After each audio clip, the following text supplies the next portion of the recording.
Ito na ang tunay na intro. Hello po sa inyo, magandang araw po. Pag-usapan natin ngayon, etong nangyaring sinubaybayan nyo ho ba itong hearing na naganap mismo sa Bucor, ha? Kung saan pinuntahan po ito ni Senator Tolentino, ha? Ang ating mga pakasipag na abogadong mambabatas. At pinuntahan din po ito, kasama niya po dito si Senator Padilla. At kinausap po nga nila si Pugante. Si Spider-Man. Kilala niyo ho yun? Siya ho yung tumakas na nung una iba ang dahilan niya. Tapos yung pangalawang dahilan niya na nandun daw siya sa ilalim ng truck. Oh. Alam nyo, medyo hindi ho naniwala ho dito si Senator Tolentino. Alam nyo, sabi ko nga sa inyo kung ordinaryong, pasensya na ho kung ordinaryong senador lang ho ito si Senator Tolentino. Nung pinanonood ko yung simple lang siya magtanong. Hindi ho siya yung tipo magtanong na condescending. Hindi ho siya ganon. Ano ibig sabihin nun? Hindi ho siya paatake. Hindi ho siya palaban magtanong. Pag nagtatanong ho siya, yung relax lang, chill, di ba? Ika nga, abogadong dating niya. Pero bandang dulo, nung sabi niya, sige, malalaman natin yan pag pinuntahan na natin yung lugar na kung saan ka tumakas, kung saan ka sumakay, doon sa truck ng kasi ang sabi na ngayon, doon daw truck ng basura. Nung pinuntahan nila, nagkaroon siya ng press con at doon niya pinaliwanag yung mga kaduda-dudang pangyayari, ika nga, di ba? Pero panoorin po muna natin yung video, yung balita na yan bago po natin puntahan yung kanyang konklusyon. Sa mismong bilibid, inusisa ng Senado kung paano nakatakas ang inmate na si Michael Cataroha. Itinuro pa ang ilang CCTV roon, kaya kaduda-duda raw ang pagtakas. Nakatutok si John Consulta. Maraming salamat, Ganera Lumang. Thank you very much po. Happy birthday kay Michael Ryan Lumang. Hinimay panglalo ng Senado ang pagtakas ni Michael Cataroha sa bilibid, kabilang ang paggapang at pagkapit pa niya. Ito yung una. Ito yung unang galing sa Bucor. Pansinin ninyo, ha? Pansinin ninyo. Yan, ito yung nandiyan na sina Senator Tolentino. Nakaangat.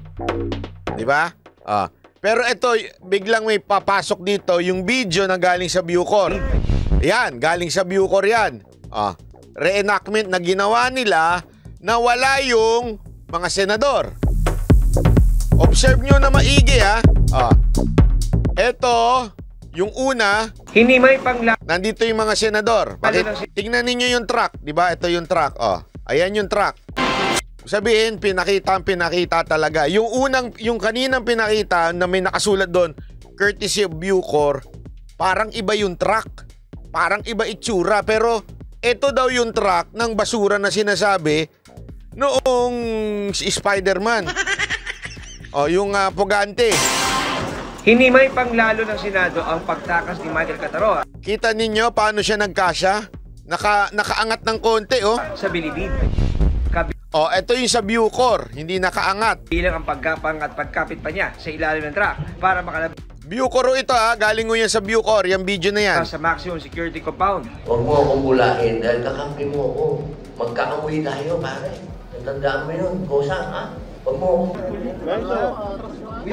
Ayon kay Cataroha, isang linggo niya pinag-aralan kung paano tatakas. Bilang dating basurero, kabisado raw ni Cataroha ang katawan ng garbage truck.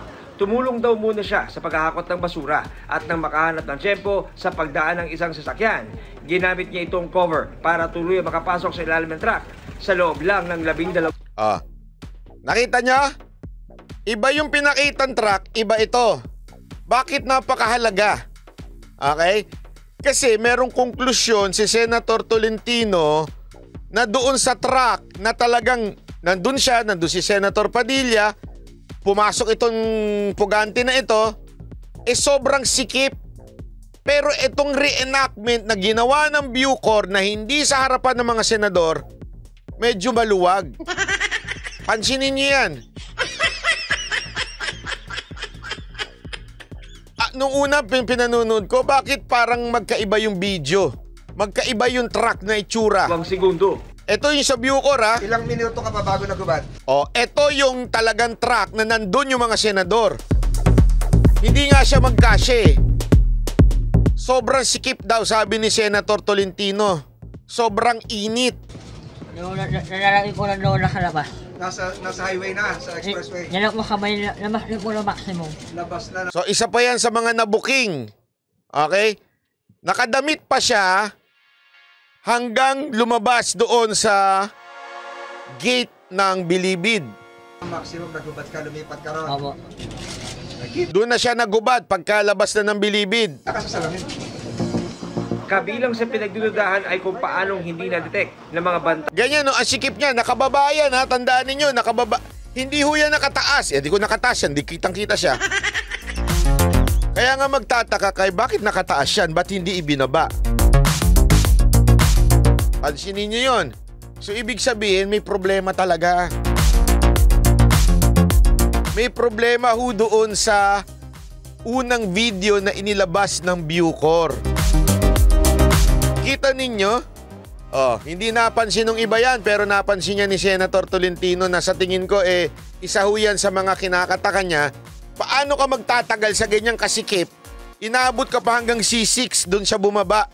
sa gate ng Bucor ang pagtago sa ilalim ng truck ni Kataroha, gayong kita ang orange niyang damit.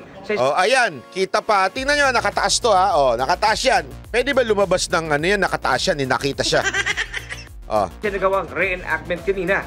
Pinulapangang may CCTV na nakapwesto sa Oh, merong CCTV, di sana nakita.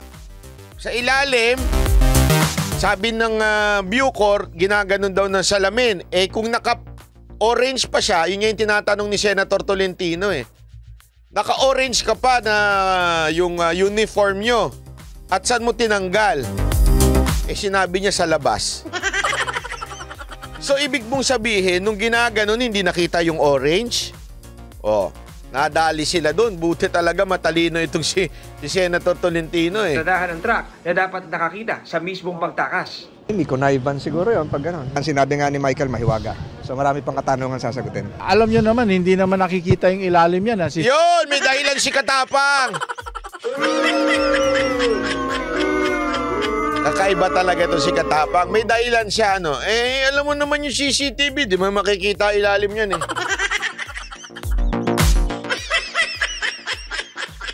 Nagkaroon na kagad ng dahilan si Katapang. CCTV hanggang sa taas eh. Pero Napababa. gumagana yan, sir. Oh, gumagana yan. Gumagana Oo, gumagana yan.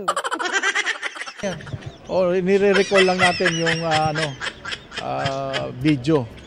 Tiniyak ni Katapang ang kaligtasan ni Kataroha sa loob ng Bilibid habang gumugulong na raw ang proseso para maparusahan ang mga dapat managot. Negligence.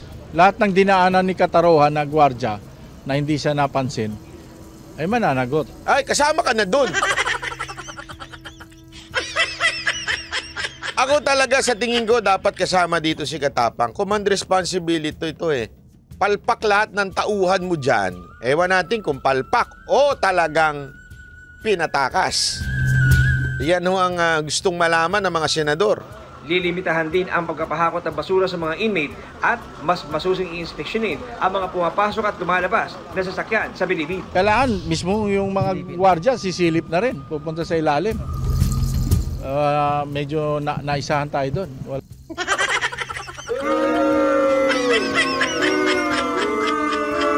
Grabe, no? Saan kaya nakabili ng kapal ng mukha ito si Katapang? Ano?